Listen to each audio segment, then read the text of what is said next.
নমস্কার, আমার হেসেলের গল্পতে আপনাদের সবাইকে স্বাগত। আজ আমি দেখাবো দুধ পিঠে। আমার শ্বশুরবাড়িতে যেভাবে দুধ পিঠে করতো আমার শাশুড়ি মা, আমি সেইভাবে করব।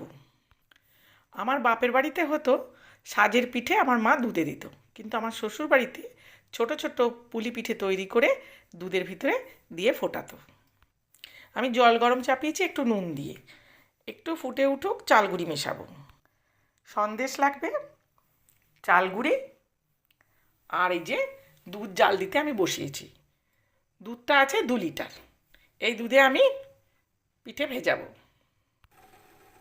জল গরম হয়ে গেছে, এবার চালগুড়ি মেশাবো।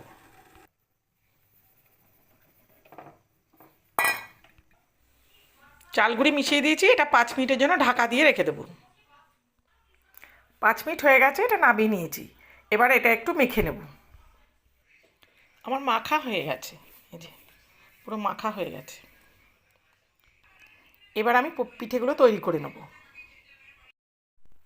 দেখুন পিঠেগুলো আমি তৈরি করছি, কিভাবে তৈরি করছি দেখুন।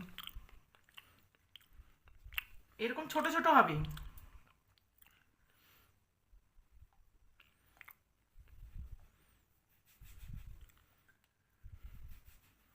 এই দেখুন, এই যে এখানে তৈরি করেছি, আরেকটা তৈরি করে দেখাচ্ছি।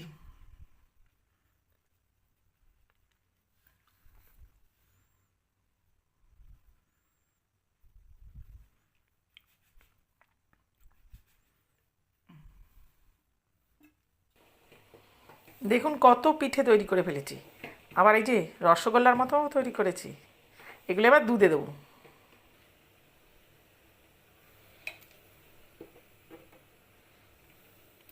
সব এবারে দুধে দিয়ে দেবো। সব পিঠে দেয়া হয়ে গেছে দুধে। এবার পিঠেগুলো দুধের উপরে ভেসে উঠেছে। এবার মিষ্টি দিয়ে দেবো আর একটু গুড় দিয়ে দেবো। চিনি দিয়ে দিলাম, আর নামাবার আগে একটু খেজুর গুড় দিয়ে দেবো, তাহলেই তৈরি হয়ে যাবে। নামাবার আগে একটু খেজুর গুড় দিয়ে দিলাম। দুধ পিঠে তৈরি হয়ে গেছে, এবার খাবার পালা। আপনারাও তৈরি করে খাবেন, ভালো লাগলে আমাকে জানাবেন, আর ভালো লাগলে একটা লাইক আর সাবস্ক্রাইব করে দেবেন। সবাই খুব ভালো থাকবেন, সুস্থ থাকবেন। আজ আসি, টাটা।